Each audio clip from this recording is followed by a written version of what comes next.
양녕은의 인터뷰 선물 첫 손님은 조윤선 여성가족부 장관입니다. 사실 TV에서 자주 보지만 개인적인 이야기는 궁금한 게 더 많은데요. 조윤선 장관이 줄 선물을 지금 만나러 갑니다.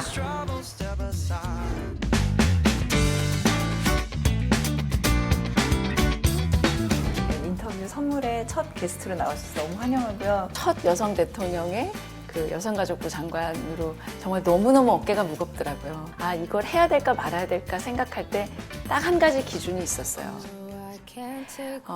하여튼 지금까지 못해준 건 어쩔 수 없지 않냐. 진짜 치열한 변호사였었어요. 아주 독하고 치열한 변호사 생활을 오래 했는데 정말 내가 영혼이 굉장히 황폐한 사람이구나. 호감도의 비결이랄까? 그런 거는 바깥에 나가서 퍼뜨리질 않았구나. 많은 여성들이 궁금해하는 게 장관님의 패션 센스거든요.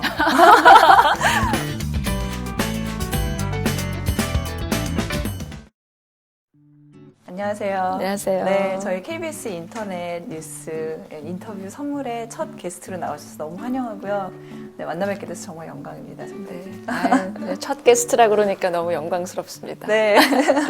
진심으로 환영하고 사실 저희가 처음으로 시작을 하면서 어떤 인물로 첫 게스트를 모실까에 대해서 나름의 고민이 있었거든요. 근데 이제 장관님을 모시게 된 거는 일단은 시작하신 지 얼마 안 됐잖아요. 그리고 저희도 지금 시작하는 입장이고 그래서 그런 시작이라는 데서 공통점을 찾아볼 수가 있을 것 같은데 네. 요즘 어떻게 지내시고 계신지부터 들어볼게요. 예, 그 첫 여성 대통령의 그 여성가족부 장관으로 이제 그 내정이 되는 순간부터 정말 너무너무 어깨가 무겁더라고요. 그러니까 저를 가장 힘들게 저한테 부담을 주는 거는 우리가 여성 대통령이 나오면 이렇게 좋아진다. 그리고 우리 여성들이 이렇게 정말 이제는 못할 게 없다는 어떤 상징이다라고 네. 하면서 정말 우리 여성들의 대표성도 높아지고 사회 경제 참여율도 높아지고 여성들이 좀 자기 잠재력을 다 발휘할 수 있는 그런 환경을 이 5년 동안 이제 체감할 수 있게 얼마나 좋아졌는지를 만들어 드려야 되는데 그 책임을 맡고 있다고 생각하니까 너무 어깨가 무겁더라고요. 꿈도 막 맞아요.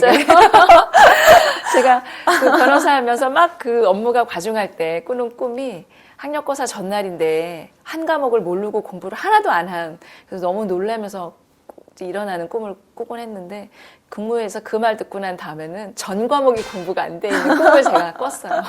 사실 근데 그 꿈은 얼마나 부담이 크셨는지가 좀 이해가 되는데 근데 또 돌이켜보면 처음으로 정계 입문을 하셨을 때 대변인 맡으셨었고 네. 그리고 나서는 또 국회의원 하셨고 그리고 장관 오셨고 네. 그럼에도 불구하고 특별히 여성가족부 장관의 자리가 더 부담이 많이 되세요.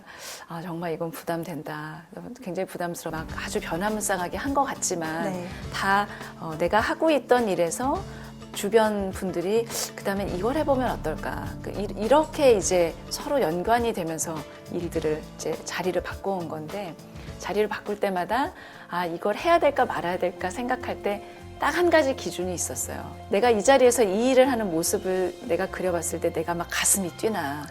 그거 하나로 딱 그 결정을 하니까 그 다음 자리에 가서도 이건 정말 내가 가슴이 뛰었기 때문에 이 자리에 왔으니까 내가 여기서는 일을 이렇게 해내야 된다라는 생각으로 하게 되고 참 그거 이상 가는 어떤 결정의 기준이 없는 것 같아요. 그러면 여성가족부 장관 내정되셨을 때 이것도 역시 그만큼 가슴을 뛰게 하는 일이 맞다. 네, 처음에 저는 이제 뭐 강요로 온다는 생각을 못 했었고 또 특히나 여성가족부를 제가 맡으리라고는 생각을 못 했었어요. 네. 이제 큰 부담이 저한테 느껴질수록 이게 참 도전할 게 많구나 이런 생각에 그때도 그랬어요. 그러면 지금 현재 이 자리에 서 계신 장관님의 모습은 꿈꿔오거나 상상하셨던 모습이 아닌지. 아니에요. 저는 상당 부분 제가 이제 참 하고 싶은 그런, 하고 싶었던 일하는 스타일이다 하는 생각이 있어요. 그래서, 예를 들어 대변인을 하면 사실은 굉장히, 대변인의 업무라는 거는 내가 하고 싶은 업무의 스타일은 아니에요. 왜냐면 늘 그 남의 생각을 잘 전달을 이제 해야 되고. 네.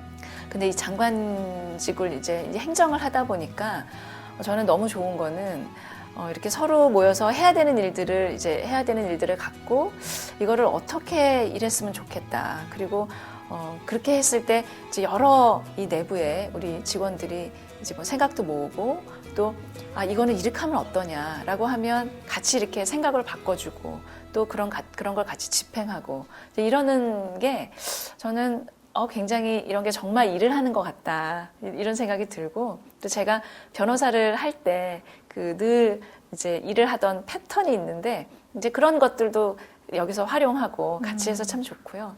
그리고 이제 최근에는 이제 회사에서 아주 경영을 아주 창의적이고 잘한다는 이런 그 CEO 분들을 만나면 제가 막 이런 걸 많이 물어봐요. 어떻게 하면 사람들이 가지고 있는 아주 새로운 생각들을 끄집어낼 수 있냐? 어떻게 하면 회의에서 좀 더 얘기를 할 수 있게 할 수 있냐? 이런 걸 물어보는데 굉장히 좋은 그 기제들이 있더라고요. 그래서 그런 걸 좀 듣고 네. 또 우리도 좀 이렇게 해보자. 이 공직이라 한계는 좀 있지만 그래도 나름대로 한번 좀 재미있고 좀 즐겁게 일할 수 있는 그런 걸 한번 해보자.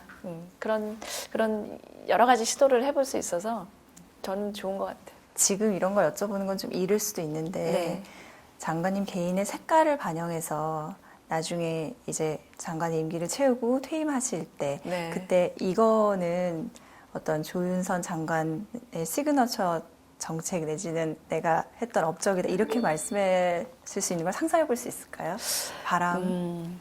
글쎄 지금 제가 하는 일은 우리가 해야 되는 숙제를 이 국민들하고 사이에서 어떻게 이렇게 접점을 만들어 가지고 잘 알려드리고 이렇게 좋은 게 있습니다라고 알려드리고 또 국민들께 수혜 대상인 국민들뿐만이 아니라 여성가족부는 정말 좋은 일을 많이 하거든요. 어려운 분, 절실하게 도움이 필요한 사람들을 많이 도와주는데 이런 일에 좀 동참하겠다 나도 하는 분들을 어떻게 참여를 시키느냐. 그리고 여성가족부가 해야 되는 중요한 일 중에 하나가 교육이에요. 네. 성폭력 예방교육, 뭐 이런 성매매 예방교육. 그래서 이 전 국민들한테 아주 효과적인 교육, 이 컨텐츠를 어떻게 전달하느냐. 이런 게 이제 제가 생각해야 되는 일들인데. 그래서 제가 그냥 생각하기에 여성가족부가 있었구나. 그리고 여성가족부 꼭 필요한 데였구나. 그리고 여성가족부가 하는 일에 나도 좀 같이 하고 싶다. 라고 생각하는 국민들이 많아진다면 그거는 제가 장관으로서 일을 잘했다. 그렇게 생각할 수 있을 것 같아요. 많은 여성들이 궁금해하는 게 장관님의 패션 센스거든요. 그게 있대요? 네, 있대요. 그래서 옷을 입으실 때 네. 어떻게 그렇게 옷을 그 때와 장소와 경우에 알맞게 입으시는지 어떤 그런 센스? 네, 철학 같은 게 있다면 그것도 좀 공유해 주시면 좋을 것 같아요. 첫 번째는 이제 나이가 들어서 그런지 불편한 옷은 못 입겠어요. 그래서 어릴 때는 옷에 나를 맞췄는데 이제는 옷이 나한테 잘 맞고 내가 잘 움직이게 해주지 않으면 일단 못 입고 그래서 손이 이렇게 안 가요. 불편한 옷은. 그래서 일단 편해야 되고 두 번째는 저는 이제 옷이 굉장히 중요한 소통이라고 생각해요. 그래서 내가 무슨 일을 할 때 사람들이 나에게 신뢰감을 가져야 되면 신뢰감을 주게 옷을 입어야 되고 사람들이 나한테 친근감을 가져야 되면 내가 친근해 보이게 옷을 입어야 된다. 그래서 변호사 할 때는 늘 제가 생전 처음 보는 여성 변호사라는 얘기를 많이 들었으니까 네. 또 이제 그때는 30대 일을 시작했으니까 경험도 없어 보이고 여성 변호사고 도대체 저 사람한테 내 인생을 맡겨도 되나 이런 생각을 할 거잖아요. 그래서 가급적이면 좀 신뢰감을 줄 수 있게 그렇게 이제 옷을 입으려고 했고요. 그래서 무채색을 주로 많이 입었는데 국회에 갔을 때에는 이제 굉장히 많은 남성들 사이에서 있어야 되고 또 이제 국회의원들은 한 번 보면 오래 기억이 남아야 되니까 이런 무채색보다는 이런 원색 아주 컨트라스트가 있는 색으로 좀 각인되는 그런 게 있어야 된다. 그래서 국회에 가서는 좀 그렇게 옷을 입었고 네, 특히 이제 외국에 출장을 가면 저같이 생기고 저만한 이 크기의 동양 여성들은 보이지도 않아요. 이게 회의 같은 데 가면. 그래서 외국에 가면 늘 아주 원색을 입거든요. 그래서 외국 출장을 간 사진을 보면 옷이 다 똑같아요. 근데 그러지 않으면 이 서양 사람들 사이에서 존재감을 나타내기가 굉장히 어렵더라고요. 사람들이 또 궁금해하는 것 중에 하나는요. 장관님께서 어떻게 그 많은 역할을 다 하고 계신지예요. 저희들이 그냥 생각해 볼 수 있는 거는 장관 역할만 하시는 것도 바쁠 것 같은데 엄마 역할 당연히 하고 계시죠. 그리고 또 그 외에 아내 역할도 하고 계실 거고 어떻게 저렇게 저 많은 역할을 다 하고 계실지 네, 그 노하우는 정말 궁금해요. 다 하는 것 같지만 이제 일하는 걸 제일 열심히 하고요. 나머지는 진짜 부족하죠. 정말 부족하게 많이 잘 못해주고 있고. 근데 특히 이제 아이를 키울 때는 저도 이제 일할 때 이거는 퀄러티 타임이다. 그래서 짧은 시간에 내가 얼마나 이 밀도 있게 아이들한테 잘해주는지가 더 중요한 거지. 오래 있으면서 느슨하게 그냥 있는 동 마는 하는 거는 그렇지 않다. 뭐 그거는 중요하지 않다. 이렇게 위로를 하면서 이제 살았지만 직장 생활하면서는 아이랑 일주일을 같이 휴가를 갔다 오면 애가 어휘가 확 늘어나는 게 느껴져요. 3살, 4살, 5살 요때. 그러니 하루 종일 만약에 엄마랑 그렇게 얘기를 하면 엄청나게 얘네들이 빨리 개발이 되고 그랬었겠다 하는 생각이 이제 눈에 보이죠. 그리고 다 일하는 엄마들 하는 얘기가 회사 갔다 와서 집에 와서 아이들한테 너 숙제 다 했니란 말을 무서워서 못 하는 거예요. 안 해놨으면 그때부터 봐줘야 되니까. 그러니까 이제 숙제를 이제 집에 있는 엄마는 이렇게 하는지 다 챙기고 아이가 숙제하는 거 힘들지 않게 해주고 그리고 아이가 학교 갔다 왔다가 뭐 학원을 갈 때 되면은 그 짧은 순간에 애를 격려해 주는 거 있죠. 아유 뭐 이런 거 이제 다 애썼다. 근데 이제 일하는 엄마들은 그게 안 되니까 아이들이 이렇게 아주 작은 이런 그 용기, 격려를 받는 게 굉장히 적어서 그런 부분에서는 참 많이 미진한 점이 있어요. 스스로 네, 안타까움도. 어쩔 수가 없고, 예, 그래서 제가 우리 애들한테 뭐 하여튼 지금까지 못 해준 건 어쩔 수 없지 않냐. 그래서 근데 앞으로 너네들이 이제 직장 갖고 애 낳으면 이제 너네 할머니가 너네 봐주는 것처럼 내가 다 봐줄 테니까 애를 많이 낳아라. 그러면은 어차피 내가 봐줘야 되니까 많이 낳아서 거의 어린이집처럼 봐줄 테니까 많이 낳으라고 제가 그러고 있어요. 그리고 정말 다 나중에 손주들을 직접 봐주실. 예, 저는 아무래도 애들이 이제 딱 커가지고 애를 제가 봐줘야 될 때가 되면은 이제 딱 그 파트타임이나 뭐로 바꿔서 그거를 제가 해줘야 될 것 같아요. 와, 이거는 새로운 계획인데요. 네.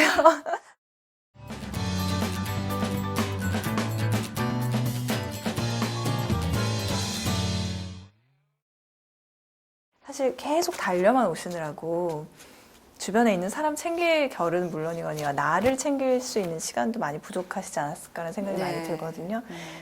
어떻게 나를 위한 시간이라든지 재충전 이런 거는 어떻게 하고 계신지도 참 궁금해요.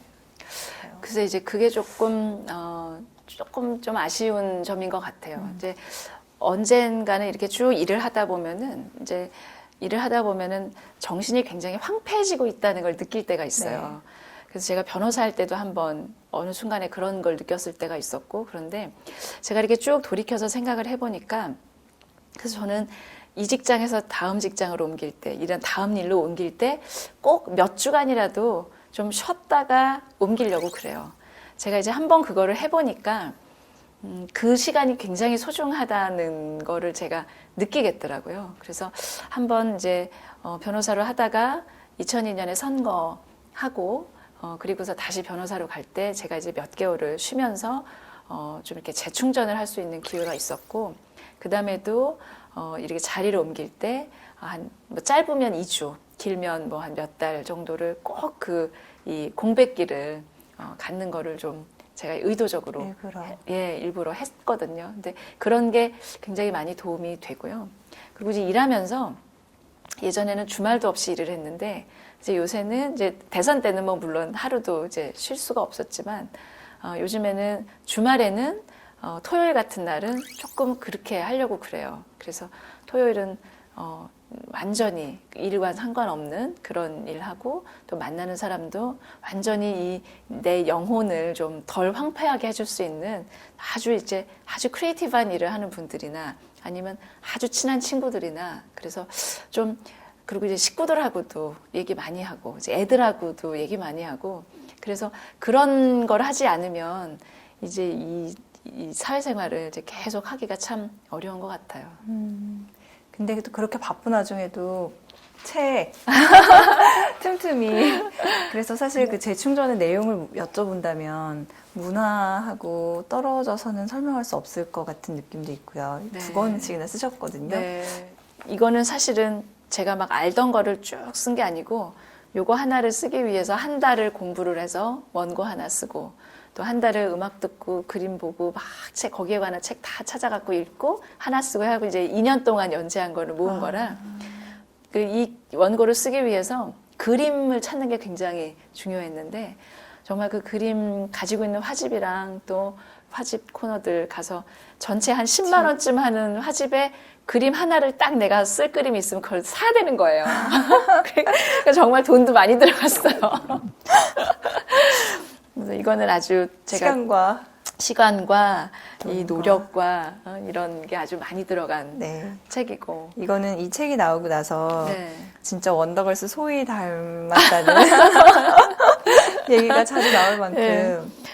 이거는 이제 이 책을 쓰려고 이거를 준비한 건 아니고 제가 이제 국회의원을 하면서 이렇게 기고를 이제 하기 시작했는데 기고를 하니까 참 좋더라고요. 그러니까 그 전에는 이렇게 그냥 머리를 그냥 비워놓고 아무 생각을 안 하고 이렇게 다녔는데 한 번은 일주일에 한 번씩 어떤 언론사에서 아무 주제나 좋으니까 에세이를 써달라고 네. 그랬어요. 그러면 다음 주에 못 쓰지? 라고 하면서 생활을 하는 거예요. 생활을 하게 되니까 어떤 사람을 만나거나 제가 어떤 일을 하더라도 이거에 대해서 쓰면 좋겠다라고 생각을 하면서 굉장히 아주 깊게 그 장면을 생각하고 느끼려고 노력하고 한 사람이라도 만나면 얘기를 더 들으려고 노력하고 그러더라고요. 네. 그래서 이 글을 쓰는다는 게 글 숙제가 있다는 게 내가 그 기간 동안에 생활을 더 충실하게 하는 효과가 있구나. 그래서 그 다음에는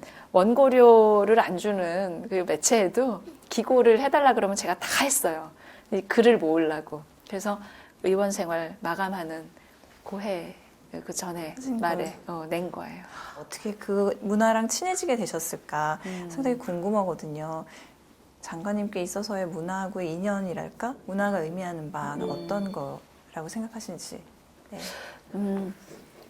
제가 이제 아주 어릴 때 이제 이제 화집에서 그림 보는 걸 참 좋아했어요. 그러니까 우리 집에 우연히 인상파 화집들이 있었는데 그래서 그 화집을 이렇게 계속 보는 거예요. 시간이 날 때마다. 그리고 무슨 달력이 이제 오면은 그 제약회사 달력들도 아주 그림이 좋은 달력이 있었는데 그런 걸 보고 대학교 2학년 때 이제 유럽에 그 배낭여행을 하면서 미술관을 집중적으로 갔는데 저는 그때 그 집중적으로 그림을 쭉 보니까 너무 이 서양 미술사에 좀 이렇게 매료되는 그런 게 있더라고요. 네. 그러고는 별로 이렇게 이제 많이 즐기지를 못했는데 변호사를 하면서는 정말 일을 열심히 해가지고 진짜 치열한 변호사였었어요. 아주 독하고 치열한 변호사 생활을 오래 했는데 어느 날 이렇게 딱 보니까 내가 몇 년 동안 읽은 책이라고는 전공서적 말고는 우리 애한테 읽어준 동화책밖에 없고 본 영화도 우리 애 재우면서 봤던 디즈니 만화 영화밖에 없는 거예요. 그리고 그때 이제 제가 느꼈던 게 정말 내가 영혼이 굉장히 황폐한 사람이구나 하는 게 이렇게 느껴졌었어요. 근데 그 즈음이 제가 이제 미국으로 연수를 떠난 즈음이었는데 그래서 이제 뉴욕에 연수를 가서는 거기에 있는 이제 수업을 금요일은 하루 빼고서 빼게 이제 시간표를 짜가지고 계속 미술관을 다니고 거기 이제 뉴욕에 공연이 많으니까 네. 또 그때는 학생이었으니까 학생 할인되는 표 굉장히 싸고 많거든요. 그래서 그런 데도 많이 가고 그리고 너무 그때 한국말 책을 읽고 싶어서 그 알라딘 US 뭐 이런 데서 정말 한국 책을 너무너무 많이 주문해서 봤어요. 그때 무슨 뭐 민속주에 대한 책, 그 한국 그림에 대한 책, 한옥에 대한 책. 그래서 그때 이렇게 집중적으로 그런 거를 봤던 게 굉장히 저한테는 이렇게 이 문화를 조금 더 이렇게 깊이 들어가서 이렇게 즐기게 하는 그런 좀 환경이 됐었던 것 같아요. 그때는 그냥 제가 개인적인 그냥 애호가 어떤 취미 이런 수준으로 그렇게 즐겼는데 문화라는 게 내가 하고 싶은 얘기를 상대방한테 정말 잘 전달해주는 그 하늘을 나누는 양탄자다. 이 위에다가 내가 딱 전달하고 싶은 걸 딱 올려놓으면 정말 내가 보내고 싶은 사람 발밑에 사뿐히 떨어뜨려 줄 수 있는 게 바로 문화다라는 생각이 들어요. 그래서 내가 무슨 일을 하든지 간에 그 형식은 문화가 된다면 그게 굉장히 거부감 없이 잘 설득할 수 있겠다는 생각이 좀 많이 들었고요. 그런 점에서 문화라는 게 어떤 별거가 아니라 그냥 같이 생활하고 같이 일하는 그냥 그런 거 아닌가. 저희가 제목이 인터뷰 선물이잖아요. 그래서 벌써 이미 장관님께서 많은 선물을 풀어주신 것 같아요. 그렇지만 또 장관님께서 꼭 좌우명이라고까지 하진 않지만 지금까지 인생을 살아오시는 데 있어서 굉장히 늘 항상 큰 힘이 돼주었던 생각들 또는 어떤 문구도 좋고 나눠주시고 싶으신 그런 게 있으신지요? 저는 그 변호사를 하면서 이제 느끼게 된 건데, 내 주변에 있는 모든 사람은 내 스승이다.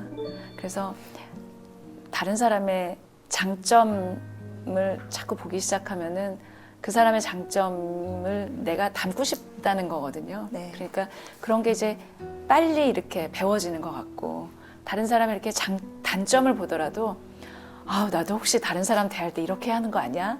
라는 생각이 이렇게, 그런 의미에서도 그 사람은 이제 제 선생님이 되는 거예요. 그래서 주변에 있는 모든 선배, 동료, 후배들한테 진짜 배울 게 있다. 이런 생각으로 있고, 그리고 이제 제가 무슨 일을 하면 내가 오늘 뭐 배웠나, 저 사람하고 일하면 이런 게 배울만 하구나 라는 거를 의식적으로 좀 생각하려고 그래요. 그렇게 하면 오히려 뭐 배웠다는 거가 느껴지면 훨씬 더 그 학습 효과가 있는 것 같아요. 그래서 내가 좀 뭘 배우나. 그래서 이제 일을 할 때도 늘 이게 내가 등록금을 내고 배우기도 모자란데 이렇게 월급까지 줘가면서 그 가르쳐주니 참 얼마나 고마운 일이냐 이런 생각으로 이제 일을 하면 일도 훨씬 즐겁고 또 이 월급 주는 거는 거의 선물 같고 그렇더라고요. 저희 항상 마지막에 약간 인사하실 수 있는 코너가 있어요. 그래서 장관님께서 혹시 전하시고 싶은 메시지나 간단하게 네. 있다면 시청자 또 네티즌들한테 해주셔도 좋고. 그럴게요. 네. 여성가족부 장관이 되기 전에는 우리 부에 그렇게 NT가 많으신지 몰랐습니다. 근데 제가 장관을 하면서 업무를 파악하면서 보니까 정말 여성가족부에서는 절실하게 도움이 필요로 한 많은 어려운 분들을 돕는 좋은 일을 많이 하고 있습니다. 앞으로 제가 여러분들께 이 일은 너무 좋은 일이니까 여러분들 같이 하시죠 라고 했을 때 국민 여러분들께서 정말 기꺼이 즐거운 마음으로 동참해 주시기면 정말 감사하겠고요. 여성가족부가 정말 꼭 있어야 되는 부구나 라는 마음 드실 수 있도록 성심을 다해서 일을 하겠습니다. 고맙습니다. 저희도 오늘 너무 감사합니다. 네, 시간 너무 고맙습니다. 감사합니다. 감사합니다. 네.